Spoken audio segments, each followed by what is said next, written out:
पुराने वक्तों की बात है। एक छोटे से गांव में एक चरवाहा रहता था। नाम था रहीम दीन। रहीम दीन गरीब ज़रूर था, मगर था बहुत मेहनती और दिल का नेक। उसका सारा दिन अपनी चंद भेड़ों और एक गधे के साथ, जिसका नाम उसने बिजली रखा हुआ था, पहाड़ों और जंगलों में गुजरता था। बिजली नाम की तरह तेज़ रफ्तार तो नहीं था, मगर रहीम दीन की ज़िंदगी में ऐसी तब्दीली लाया कि उसकी ज़िंदगी ही बदल दी। बिजली कोई आम गधा नहीं था। वो रहीम दीन से इंसानी ज़ुबान में बातें किया करता था, मगर सिर्फ उसी वक्त जब वो दोनों अकेले होते, वरना किसी दूसरे इंसान के सामने बिजली एक आम गधे की तरह ही बोलता और आम गधों वाली ही हरकतें करता। रहीम दीन ने ये राज किसी को नहीं बताया था, क्योंकि उसे डर था कि कहीं कोई उसका गधा न चुरा ले। एक दिन हस्बे मामूल रहीम दीन और गधा पहाड़ियों में भेड़ें चरा रहे थे। मौसम बड़ा सुहाना था, हवा में खनकी थी और परिंदे चहचहा रहे थे। अचानक बिजली बोला, रहीम दीन, मेरा दिल कहता है कि आज हमें किसी नई जगह पर जाना चाहिए। यहाँ पर तो हम हर रोज ही आते हैं। रहीम दीन हंसा, बिजली तू पागल तो नहीं हो गया? नई जगह से हमें क्या मिलेगा? बिजली ने अपने कान हिलाए। नई जगह से नए राज मिलते हैं मेरे दोस्त। आज मेरा दिल कुछ और सोच रहा है, चल मेरे साथ। रहीम दीन को बिजली की बातों पर अक्सर हैरत होती थी, मगर उसे बिजली की बातों में अक्सर कोई सच्चाई भी मालूम होती थी। सो वो राजी हो गया। बिजली रहीम दीन को एक ऐसे वीरान इलाके में ले गया जहाँ ऊंचे ऊंचे पत्थरों के ढेर थे और झाड़ियाँ इस कदर गुंजान थी कि सूरज की रोशनी भी बामुश्किल ही से नीचे को पहुँच पाती थी। रहीम दीन थोड़ा सा घबराया। बिजली, ये कैसी जगह है? यहाँ तो मुझे भूतों का बसेरा लगता है। बिजली बोला, हो सकता है कि ये भूतों का बसेरा हो, मगर ये भी तो हो सकता है कि यहाँ से हमें कुछ कीमती मिल जाए। दोनों एक पत्थर के करीब से गुजर रहे थे कि अचानक बिजली रुक गया और अपने कान खड़े कर लिए। आवाज़। रहीम दीन ने गौर से कान लगाकर सुना तो उसे भी किसी चीज़ की आवाज़ सुनाई दी। कौन है? रहीम दीन ने खौफ से पूछा। लगता है डाकू हैं, बिजली ने जवाब दिया। हमारे गांव वाले जिन डाकुओं से परेशान हैं, ये वही हैं। हमारे बादशाह को भी इन्होंने परेशान किया हुआ है और लगता है यहाँ पर ये अपना लूटा हुआ माल छुपाते हैं। रहीम दीन का रंग पीला पड़ गया। बिजली, भाग यहाँ से, ये डाकू बड़े जालिम हैं। मगर बिजली अपनी जगह से नहीं हिला। नहीं रहीम दीन, हमने इन्हें सुन लिया है। अब अगर हम भागेंगे तो वो हमारा पीछा करेंगे। बेहतर है कि हम यहीं छुपकर इनकी बातें सुने कि ये क्या बातें कर रहे हैं। दोनों एक बड़े पत्थर के पीछे छुप गए। डाकुओं की आवाज़ से लग रहा था कि वे कुछ ज्यादा ही माल लूटकर लाए हैं। डाकुओं का सरदार एक कदावर और खौफनाक आदमी था, जिसकी आंखें अंगारों की मानद चमक रही थी। कह रहा था, जल्दी करो, आज खूब माल मिला है, इसे जल्दी से इस गार में छुपा दो। रहीम दीन और बिजली ने देखा कि डाकू बड़े बड़े संदूक और कुछ बोरियां गार के अंदर नीचे ज़मीन में रख रहे हैं। उनकी बातों से ये भी मालूम हुआ कि वह गांव के बड़े बड़े रईसों और मुसाफिरों को लूटते हैं और इनकी वजह से पूरे शहर में खौफ फैला हुआ है। बादशाह के सिपाही भी इन डाकुओं से परेशान थे, लेकिन इन्हें कभी पकड़ नहीं पाए थे। जब डाकू सारा माल अपना छुपाकर ऊपर पत्थर रख चुके और वहाँ से चले गए, रहीम दीन की जान में जान आई। बिजली, ये तुमने क्या किया? हमने एक खजाना देख लिया है। ये डाकू इसे देखने आएंगे और अगर उन्हें पता चला कि हमने इन्हें देख लिया है तो वो हमें जिंदा नहीं छोड़ेंगे। बिजली मुस्कुराया। खजाना देखा है तो इसका फ़ायदा भी उठाएंगे मेरे मालिक, मगर कैसे? रहीम दीन ने परेशानी से पूछा। इनका ठिकाना तो बड़ा मजबूत लगता है और वो लोग तो बड़े ख़तरनाक हैं। बिजली ने कुछ देर सोचा और कहा, सुनो, हमें एक मंसूबा बनाना होगा। हमें इस खजाने को इन डाकुओं से बचाना है और इन्हें बादशाह के पास भी पकड़वाना है। बिजली की बातें सुनकर रहीम दीन को लगा कि वो वाकई पागल हो गया है, मगर उसकी आंखों में एक ऐसी चमक थी जो उसे यकीन दिला रही थी कि जो उसने सोचा है वो पूरा होकर रहेगा। बिजली ने कहा, आज रात हम यहाँ पर नहीं रहेंगे, यहाँ हमारे लिए खतरा है। हम आज वापस अपने घर चलते हैं और वहाँ बैठकर इसके लिए मंसूबा बनाते हैं। रहीम दीन ने हाँ में सर हिलाया, क्योंकि वो भी वहाँ से जल्द निकलना चाहता था। उसने जल्दी जल्दी अपनी भेड़ों को इकट्ठा किया और दोनों अपने गांव की तरफ रवाना हो गए। रास्ते भर रहीम दीन बिजली से पूछता रहा, बिजली, तू क्या सोच रहा है? ये कैसे मुमकिन है? बिजली हर बार उसे कहता रहा, सब्र रखो मेरे मालिक, हर चीज़ का एक वक्त होता है। घर पहुंचकर रहीम दीन ने खाना खाया और सोने के लिए चला गया, मगर बिजली बाहर बाड़े में ही रहा और उसके जहन में नए नए मंसूबे बनते रहे। उसे पता था कि पूरे गांव वाले इन डाकुओं से बहुत परेशान हैं। अगर इसकी वजह से गांव वालों को इनसे छुटकारा मिले तो न सिर्फ रहीम दीन को खजाना मिलेगा, बल्कि वो पूरे गांव का हीरो बन जाएगा। बिजली ने पूरी रात सोचा कि कैसे डाकुओं का खजाना हथियाया जा सकता है और कैसे उन्हें पकड़वाया जा सकता है। अगले दिन रहीम दीन उठा तो वो बिजली के पास आ गया। रहीम दीन, मैंने सोच लिया है, उसने बड़े पुरइत्मीनान से कहा। हमें पहले तो उस खजाने को अपनी तहवील में लेना होगा और फिर डाकुओं को ऐसा सबक सिखाना होगा कि वो जिंदगी भर याद रखें। रहीम दीन ने हैरान होकर पूछा, क्या सोचा है तुमने? बिजली ने उसके कान में सरगोशी की। बिजली की बात सुनकर रहीम दीन का मुंह खुला का खुला रह गया। उसे यकीन नहीं आ रहा था कि एक गधा इतना समझदार हो सकता है। बिजली, तू चाहता है कि मैं भूत बनकर रात को उन डाकुओं को डराऊं और फिर उनका माल उठा लूं? ये तो बहुत खतरनाक है। बिजली ने सर हिलाया और कहा, डाकू तो हम परस्त होते हैं, हम तो उन्हें ये यकीन दिलाएंगे कि ये जगह तो भूतों की है। और फिर उसने तफसील से बताया कि वो किस तरह से रहीम दीन की मदद करेगा और कैसे वो मिलकर डराकर डाकुओं को भगाएंगे। रहीम दीन को बिजली पर पूरा भरोसा था। उसने उसके साथ मिलकर मंसूबा बनाना शुरू किया। सबसे पहले रहीम दीन ने एक सफ़ेद चादर ली जो तारीकी में चमक सकती थी और बिजली ने अपनी पीठ पर ऐसी अजीबोगरीब चीजें बांधी जिनसे अजीबोगरीब आवाज पैदा हो सके। शाम होते ही रहीम दीन और बिजली ने अपने मंसूबे पर अमल करने का फैसला किया। जैसे ही सूरज गरूब हुआ और अंधेरा फैलने लगा, रहीम दीन और बिजली अपने उस सफर के लिए रवाना हो गए। रहीम दीन ने सफेद कपड़े पहने हुए थे और बिजली ने भी अपनी तैयारी कर रखी थी। जब वो गार के करीब पहुँचे तो रात की तारीकी छा चुकी थी और हवाएं भी साएं साएं कर रही थी, जिससे माहौल और भी पुरअसरार हो गया था। तैयार हो रहीम दीन? बिजली ने सरगोशी की। कोशिश करूंगा बिजली, दुआ करना।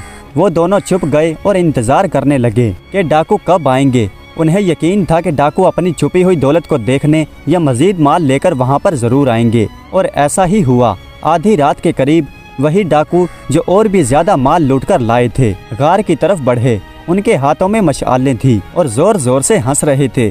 उन्हें जरा भी अंदाजा नहीं था कि आज उनका मुकाबला किसी इंसान से नहीं बल्कि एक होशियार गधे और उसके बहादुर मालिक से होने वाला है। जैसे ही डाकू गार के करीब पहुंचे और पत्थर हटाने लगे तो बिजली ने आहिस्ता आहिस्ता से अजीबोगरीब आवाजें निकालना शुरू कर दी। कभी वो लंबी सी आ ऊ की आवाजें निकालता और कभी ऐसे जैसे कोई जंजीरें खींच रहा हो। रहीम दीन ने भी सफेद लिबास पहनकर एक बड़ी सी झाड़ी में से छुपकर सर निकाला। हवा में उसके कपड़े लहरा रहे थे और उसकी परछाई एक खौफनाक देव की तरह दिखाई दे रही थी। डाकुओं के सरदार ने हैरान होकर पूछा, कौन है वहाँ?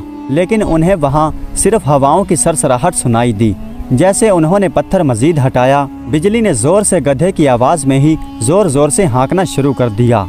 मगर ये आवाज इस कदर खौफनाक और डरावनी थी कि डाकुओं के रोंगटे खड़े हो गए। रहीम ने उसी वक्त एक बड़ा सा पत्थर झाड़ियों के ऊपर से नीचे की तरफ लुढ़का दिया, जो जोरदार आवाज में जमीन पर आकर गिरा। भूत भूत आ गया, एक डाकू ने चीख कर कहा। बाकी डाकू भी डर कर कांपने लगे। उनके हाथों से मशालें गिर गईं और चारों तरफ अंधेरा छा गया।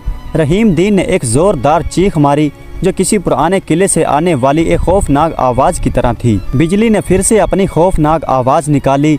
डाकू बदहवास हो गए और अपनी लूटी हुई माल और दौलत छोड़कर वहां से भाग खड़े हुए। वो इस कदर खौफजदा होकर भागे कि पीछे मुड़कर भी नहीं देखा।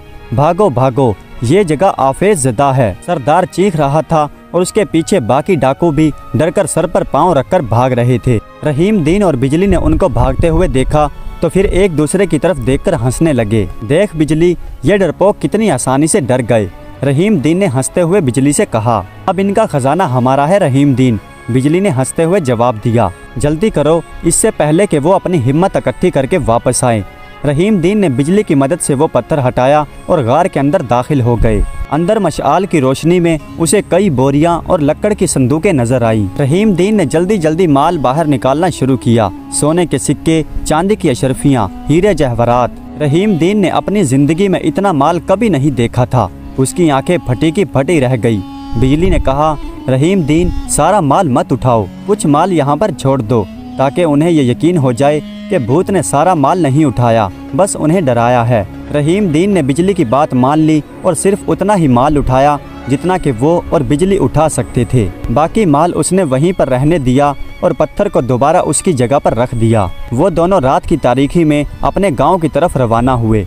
रहीम दीन खुशी से फूले नहीं समा रहा था। उसे यकीन नहीं आ रहा था कि ये सब कुछ हकीकत है। जब वो अपने गांव के करीब पहुंचे तो अभी सुबह नहीं हुई थी। रहीम दीन ने अपना सारा माल अपने घर के एक कोने में छुपा दिया, जो उसके छोटे से घर में किसी को मुश्किल से ही नजर आ सकता था। बिजली खामोशी के साथ अपने बाड़े में जाकर बैठ गया। अगले दिन रहीम दीन का रवैया कुछ बदला बदला सा था। उसके चेहरे पर खुशी की एक नई चमक थी जो उसके पड़ोसियों ने कभी नहीं देखी थी। गांव के सभी लोग डाकुओं से वैसे भी परेशान थे और उसी दिन डाकुओं के सरदार ने गांव के चौकीदार को एक पैगाम भेजा कि अगले 3 दिनों में पूरे गांव वालों ने उन्हें अनाज और सोना नहीं दिया तो वो पूरे गांव को आग लगा देंगे। गांव वाले शदीद खौफ में मुब्तला थे। उन्होंने रहीम दीन को देखकर कहा, रहीम दीन, आज तो तू बड़ा खुश लग रहा है, क्या बात है? रहीम दीन ने मुस्कुरा कर कहा, बस भाई, अल्लाह का शुक्र है। उसने किसी को कुछ नहीं बताया क्योंकि बिजली ने उसे ताकीद की थी कि ये राज किसी पर जाहिर मत करना जब तक कि सारा मंसूबा कामयाब नहीं हो जाता। किसी को कुछ मत बताना। रहीम दीन ने अपनी छुपी हुई दौलत में से थोड़े से सिक्के निकाले और बाजार जाकर अच्छा खाना और अपने लिए बेहतरीन कपड़े खरीदे। उसने पहली बार पेट भरकर खाना खाया और उसने कुछ ऐसी चीजें भी खरीदी जिन्हें खरीदने का उसने जिंदगी में कभी सोचा भी नहीं था। गाँव के लोग हैरान होने लगे। रहीम दीन तो पूरी तरह से बदल चुका है। उसने अच्छे कपड़े भी पहन लिए हैं और अच्छा खाना भी खा रहा है। गांव के लोग इन्हीं बातों पर चेमगोइयां कर रहे थे। रहीम ने उनकी बातों पर कोई गौर नहीं किया और वो बिजली के साथ अपने अगले मंसूबे पर काम करने लगा। बिजली ने उसे बताया कि अब वो डाकुओं के गिरोह में शामिल हो जाए ताकि उनके बारे में मजीद मालूमात जान सके। रहीम दीन ये सुनकर घबराया। क्या, डाकुओं के गिरोह में? बिजली, क्या तू पागल तो नहीं हो गया? वो मुझे मार डालेंगे। नहीं, नहीं मारेंगे, बिजली ने इत्मीनान से कहा। अभी वो खौफजदा हैं और उन्हें अपने माल से ज्यादा अपनी जान की पड़ी है। वो यहीं कहीं पर छुपे होंगे और अपनी किस्मत को रो रहे होंगे। उन्हें अब एक नया रहनुमा चाहिए होगा जो उन्हें दोबारा मंजम कर सके और वो रहनुमा तुम होंगे। रहीम दीन को ये सब एक ख्वाब की तरह लग रहा था, लेकिन उसे बिजली पर भरोसा था। बिजली ने रहीम दीन को एक हिदायत की कि वो किस तरह से डाकुओं के ठिकाने का पता लगाएगा और वो किस तरह से उनसे मिलेगा। बिजली की बातों में एक अजीब सी हिकमत थी, ऐसी हिकमत जो इंसान की सोच से बालातर थी। रहीम दीन ने बिजली की बात मान ली क्योंकि उसे यकीन था कि बिजली की अकल आम गधों की तरह नहीं है। उसने वो थोड़ी सी दौलत जो डाकुओं के ठिकाने से लाया था छुपा दी और बिजली के साथ उसी ठिकाने की तरफ रवाना हो गया जहां बिजली ने डाकुओं के छुपने का अंदाजा लगाया था। बिजली ने रहीम दीन को बताया था कि डाकू अक्सर ऐसी जगह पर पनाह लेते हैं जहां पर पानी का चश्मा हो और रास्ता आसान ना हो। जब वो उस मकाम पर पहुंचा तो उसने दूर से कुछ धुआं उठता हुआ दिखाई दिया। वहां होंगे, बिजली ने सरगोशी की। मगर याद रखना रहीम दीन, तुम उनसे भूत बनकर नहीं बल्कि एक चालाक आदमी बनकर मिलने जा रहे हो। उन्हें ये यकीन दिलाना कि तुम भी उनकी तरह बहादुर और चालाक हो। रहीम दीन ने गहरा सांस लिया। उसकी धड़कनें तेज हो रही थी। उसे बिजली पर पूरा भरोसा था। रहीम दीन बिजली के साथ आहिस्ता आहिस्ता उस धुएं की तरफ बढ़ा। जब वो उसके करीब पहुंचे तो उन्हें कुछ आवाज़ सुनाई दी। जब उन्होंने देखा तो वही डाकू एक छोटी सी आग जलाए बैठे थे और वो सब परेशान नजर आ रहे थे। उनके चेहरे से खौफ और मायूसी झलक रही थी। सरदार, जो सबसे ज्यादा खौफजदा था, अपने सर पर हाथ रखे हुए बैठा था। रहीम दीन थोड़ा सा पीछे हटा और जानबूझकर एक शाख पर पांव रखा ताकि कुछ शोर की आवाज पैदा हो। आवाज सुनकर डाकू चौंक गए और अपनी तलवारें निकालकर बोले, कौन है? डाकुओं के सरदार ने गरज कर पूछा। रहीम दीन एक नए और पुरएतमाद अंदाज में उनके सामने आया और उसकी चाल में एक खुद एतमादी थी। मैं हूँ, रहीम दीन ने एक भारी आवाज में कहा जो उसकी अपनी असल आवाज से कहीं ज्यादा भारी थी। एक मुसाफिर जो अपना राह भूल गया है। सरदार ने उसकी तरफ गौर से देखा। मुसाफिर, और इस वीराने में तुम्हारी हिम्मत कैसे हुई यहाँ पर आने की? रहीम दीन ने मुस्कुराकर कहा, मेरी हिम्मत पर शक मत करो सरदार, मुझे तो ये भी मालूम है कि तुम लोग इतने परेशान क्यों हो। डाकू एक दूसरे की तरफ हैरानी से देखने लगे। तुम्हें क्या मालूम है? सरदार ने शक से पूछा। मुझे मालूम है कि कल रात तुम्हारे हाथ से बहुत बड़ा खजाना निकल गया क्योंकि तुम भूतों से डर गए। रहीम दीन ने बड़े एतमाद से कहा। डाकुओं के मुंह खुले के खुले रह गए। उनका खौफजदा चेहरा मजीद पीला पड़ गया। तुम्हें कैसे मालूम? सरदार ने पूछा। क्या तुम उन भूतों में से एक हो? रहीम दीन उनकी बात सुनकर हंसने लगा। भूत? मैं तो एक मामूली सा चरवाहा हूँ जो रातों में रास्ता भूल जाता है और ऐसे ऐसे राज सुन लेता है जो किसी को पता नहीं होते। उसने ये कहकर अपनी जेब से एक सोने का सिक्का निकाला और हवा में उछाला। यही सिक्का था ना जो तुम लोगों के हाथ से निकल गया? सरदार ने सिक्का पहचान लिया। ये तो हमारे खजाने का सिक्का है। तुमने ये कहाँ से लिया? रहीम दीन ने मुस्कुराते हुए जवाब दिया। जहाँ तुमने छोड़ा था। तुम्हें क्या मालूम? भूत क्या सोना चांदी लेते हैं, वो तो सिर्फ डराते हैं और उनका फायदा तो हम जैसे चालाक लोग उठाते हैं। डाकुओं के चेहरे पर गुस्सा, हैरत और कुछ तारीफ के मिले जुले आसरात थे। तो तुमने हमारा माल चुराया है, एक डाकू ने कहा। रहीम दीन ने अपनी तलवार निकाली जो उसने एक पुरानी सी छड़ी को पत्थर पर रगड़कर बनाया था और उसे हवा में घुमाया। चुराया नहीं मेरे दोस्त, जब तुम जैसे बहादुर लोग डरकर भाग जाएं, तो पीछे से माल उठाना क्या चोरी कहलाता है? इसे तो अक्लमंदी कहते हैं। सरदार ने कुछ देर सोचा और फिर कहा, तुम बड़े हिम्मत वाले हो चरवाहे और अक्लमंद भी। हमारा गिरोह इस वक्त बहुत परेशान है और हमें किसी ऐसे शख्स की जरूरत है जो हमें इस परेशानी से निकाल सके। क्या तुम हमारे गिरोह में शामिल होना चाहोगे? रहीम दीन ने यही तो चाहा था। उसने इत्मीनान से कहा, शर्त यह है कि मेरा दिमाग तुम्हारे काम आएगा और मैं वही करूँगा जो मेरी अकल कहेगी। सरदार ने रहीम दीन की आंखों में देखा और उसे लगा कि ये आदमी वाकई उनके लिए फ़ायदेमंद साबित हो सकता है। मंजूर है, आज से तुम हमारे गिरोह में शामिल हो। और इस तरह रहीम दीन उन डाकुओं के गिरोह में शामिल हो गया। बिजली छुपकर ये सब कुछ देख रहा था और मुस्कुरा रहा था। शाबाश रहीम दीन, पहला कदम कामयाब रहा। रहीम दीन ने डाकुओं के साथ खाना खाया और उनके ठिकानों और उनकी सरगर्मियों के बारे में जानकारी ली। उसे मालूम हुआ कि ये डाकू न सिर्फ गांव वालों को परेशान करते हैं बल्कि तजारती काफिलों को भी लूट लेते हैं और बादशाह भी उनसे सख्त नाराज था। और वो रात डाकुओं के साथ रहीम दीन ने गुजारी और बिजली भी उनके करीब एक दरख्त के नीचे छुपकर सो गया। अगली सुबह डाकुओं के सरदार ने रहीम दीन से पूछा, आप बताओ क्या किया जाए? हमारे पास माल कम रह गया है और बादशाह के सिपाही भी हमारे पीछे पड़े हैं। रहीम दीन ने मुस्कुराते हुए कहा, फिक्र मत करो सरदार, मेरे पास एक ऐसा मंसूबा है।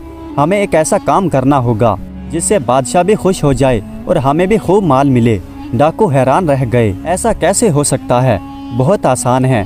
रहीम दीन ने अपनी चालाकी का मुजाहरा शुरू किया। हमें बादशाह को ये सिपाही पकड़वाने होंगे जो गांव वालों को परेशान किए हुए हैं। डाकुओं के मुंह खुले के खुले रह गए। एक डाकू बोला, लेकिन वो डाकू हम ही तो हैं। रहीम दीन हंसा और कहने लगा, तुम्हें किसने कहा कि मैं तुम्हारी ही बात कर रहा हूँ? गाँव में ऐसे छोटे छोटे गिरोह हैं जो लूट मार कर रहे हैं। हमें उन्हें पकड़वाना होगा और ये दिखाना होगा कि अब तुम नेक हो गए हो। सरदार ने सोचा कि ये आदमी अजीब बातें करता है लेकिन इसकी बातों में दम है। रहीम दीन ने मजीद वजाहत की, हम सबसे पहले उन डाकुओं के बारे में जानकारी निकालेंगे और फिर उन्हें लूटेंगे और फिर उन्हें बादशाह के सिपाहियों के हाथों पकड़वा देंगे। इससे बादशाह भी खुश होगा और हमें भी कुछ ना कुछ माल मिल जाएगा। और अहम बात, बादशाह को लगेगा कि तुम्हारा गिरोह अब नेक हो गया है। ये मशवरा डाकुओं को कुछ हद तक बेहतर मालूम हुआ। वो माल के लालच में और बादशाह की नज़रों में अच्छा बनने के चक्कर में रहीम दीन की बात मान गए। अगले चंद दिनों में रहीम दीन ने बिजली की मदद से गांव के छोटे मोटे चोरों और डाकुओं के बारे में जानकारी इकट्ठी की। बिजली रात के अंधेरे में गांव के बीच घूमता और अपनी अकल के जरिए छोटे मोटे डाकुओं के ठिकाने को तलाश करता। फिर वो रहीम दीन को बताता और रहीम दीन अपने डाकुओं के साथ उन पर हमला करता, उनका माल लूटता और फिर बादशाह के सिपाहियों के सामने उन्हें बेनकाब कर देता। ये सब कुछ बड़ी चालाकी से किया जा रहा था। रहीम दीन जब डाकुओं के साथ होता तो वो बड़ा सख्त दिल और खौफनाक किस्म का आदमी बन जाता। जब वो अकेला होता तो बिजली से मशवरा करता।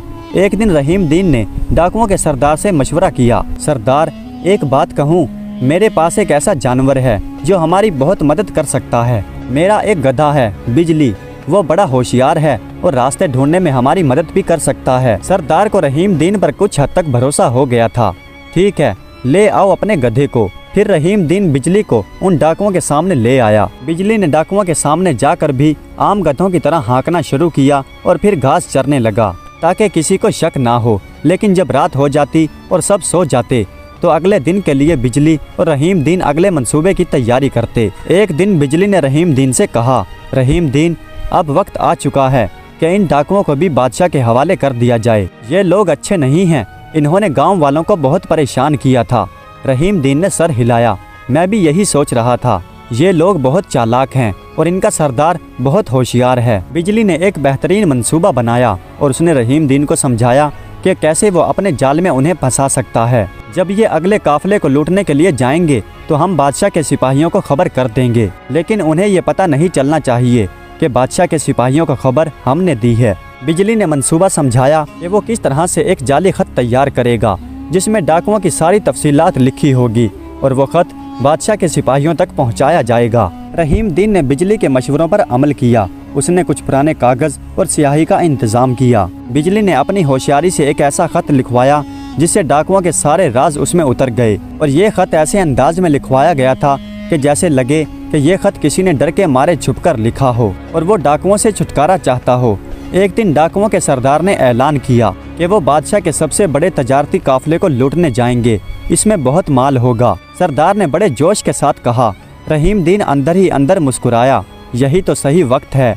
उसी रात रहीम दीन ने वो खत बड़ी चालाकी के साथ ले जाकर बादशाह के सिपाहियों के सरदार के खैमे के करीब रख दिया। सिपाहियों का सरदार उन डाकुओं से बहुत परेशान था। सुबह के वक्त जब उसे खत मिला तो उसने बड़े गौर से खत को पढ़ा।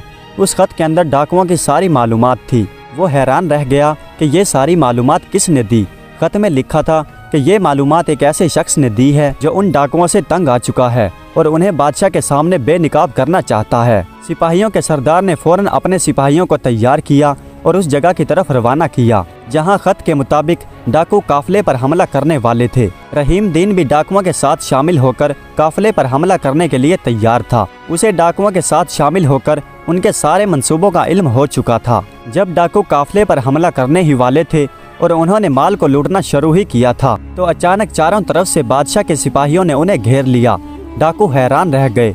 उन्हें यकीन ही नहीं आ रहा था कि उन्हें किसी ने धोखा दिया है। ये कैसे हुआ? सरदार ने गरज कर पूछा। सिपाहियों का सरदार आगे बढ़ा और उसने कहा, तुम्हारी सारी खबर हमारे तक पहुंच चुकी है। डाकुओं ने लड़ने की कोशिश की मगर बादशाह के सिपाही बहुत ज्यादा थे। एक जबरदस्त लड़ाई हुई और बिल आखिर सारे डाकू अपने सरदार के समेत पकड़े गए। रहीम दीन ने बड़ी महारत से इस लड़ाई में खुद को बचाया और ऐसा दिखाया कि जैसे वो भी डाकुओं के साथ लड़ रहा है, लेकिन वो सिपाहियों के सामने डाकुओं की कमजोरियों को भी जाहिर कर रहा था, मगर बड़े ही खुफिया अंदाज में, ताकि किसी को शक ना हो। जब सारे डाकू पकड़े गए तो सिपाहियों के सरदार ने रहीम दीन को देखा और पूछा कि तुम कौन हो? रहीम दीन ने इत्मीनान से कहा, मैं रहीम दीन हूँ, एक आम सा चरवाहा जो चंद रोज पहले ही डाकुओं के हत्थे चढ़ा और इनके साथ शामिल होने के लिए मजबूर हो गया, लेकिन मैंने आपकी बड़ी मदद की है इन सबको पकड़वाने के लिए। रहीम दीन ने अपनी कहानी गढ़ ली कि कैसे वो मजबूर होकर उनके साथ रहने लगा और वो मौके की तलाश में था कि कैसे उन्हें पकड़वा सके। उसने कहा कि उसी ने खत लिखकर उन तक पहुंचाया था। सिपाहियों के सरदार ने पहले खत को देखा और फिर रहीम दीन की तरफ गौर से देखा। सिपाहियों के सरदार को रहीम दीन की बात सच्ची लगी। तुमने बहुत अच्छा काम किया है रहीम दीन। इन डाकुओं ने बादशाह और बादशाह के सिपाहियों के साथ गांव वालों को बहुत परेशान किया हुआ था। इस काम के लिए बादशाह तुम्हें बहुत सा इनाम देगा। सिपाहियों के सरदार ने रहीम दीन को अपने साथ बादशाह के दरबार में ले जाने का फैसला किया। बिजली खुशी से ये सब कुछ देख रहा था और हाँप रहा था। उसका मंसूबा पूरी तरह से मुकम्मल हो चुका था। सिपाहियों का सरदार जब रहीम दीन को लेकर बादशाह के सामने पहुंचा तो बादशाह के साथ बादशाह के वज़रा भी पहले से मौजूद थे। जब सिपाहियों के सरदार ने बादशाह के सामने रहीम दीन की सारी कहानी बयान की कि उसने किस तरह से डाकुओं को पकड़वाने में मदद की और वो भी उनके घरों में शामिल होकर, तो बादशाह सलामत बहुत मुतासिर हुए। रहीम दीन, बादशाह ने पुरजोश आवाज में कहा, तुमने वो काम किया है जो मेरे बड़े बड़े सिपा सालार भी नहीं कर सके। इन लोगों ने मेरी पूरी सल्तनत का जीना हराम कर रखा था और हमारे तजारती काफिलों को भी लूटते रहते थे। तुमने बड़ी बहादुरी और चालाकी का मुजाहिरा किया है। रहीम दीन ने अदब से सर झुकाया। उसे यकीन नहीं आ रहा था कि एक मामूली सा चरवाहा बादशाह के सामने खड़ा है और उसकी तारीफ हो रही है। हजूर, ये सब अल्लाह का करम है और मेरे अक्लमंद गधे की वजह से। रहीम दीन ने अपने गधे का जिक्र किया, लेकिन सिर्फ एक अक्लमंद जानवर के तौर पर। उसका इंसानी जुबान में बात करने का राज नहीं खोला। बादशाह मुस्कुराया। गधे की जहानत, ये तो बड़ी अजीब बात है, लेकिन तुमने हमारा दिल जीत लिया है। मांगो, क्या मांगते हो? रहीम दीन ने कुछ देर सोचा और फिर बोला, आली जा, मुझे दौलत की इतनी चाह नहीं जितनी सुकून और इज्जत की है। अगर आप मेहरबानी करें तो मेरे गांव में मेरे लिए एक छोटा सा घर बनवा दें और मुझे सरकारी चरागाहों का निगरान मुकर्रर कर दें, और अगर मुमकिन हो तो मुझे अपने गधे के लिए एक बेहतरीन बाड़ा भी चाहिए। बादशाह को रहीम दीन की सादगी और उसकी सोच पर हैरत हुई। इतनी मामूली सी ख्वाहिश, तुम तो बहुत कुछ मांग सकते थे। हजूर, ज्यादा दौलत परेशानी का बायस बनती है। मुझे बस इतना ही चाहिए जिससे मेरी और मेरे गधे की जिंदगी आसानी से गुजर सके। बादशाह बहुत खुश हुआ और कहने लगा, रहीम दीन, तुमने मेरे दिल को छू लिया है। तुम जो कुछ भी मांग रहे हो वो तो तुम्हें मिलेगा ही, लेकिन इसके अलावा हम शाही खजाने से तुम्हें 10,000 सोने के सिक्के भी देते हैं। जाओ और अपनी ज़िंदगी आसानी से गुजारो। आज से तुम हमारी वफादार रियाया में शामिल होंगे। रहीम दीन खुशी से निहाल हो गया। उसने बादशाह का शुक्रिया अदा किया और अपने गधे के साथ अपने गांव वापस रवाना हो गया। प्यारे दोस्तों, उम्मीद करता हूं कि ये वीडियो आपको पसंद आई होगी। अगर वीडियो अच्छी लगी हो तो कमेंट्स में अपनी राय का इजहार ज़रूर कीजिएगा। हमारे चैनल को सब्सक्राइब कर दीजिएगा। वीडियो देखने का बहुत बहुत शुक्रिया।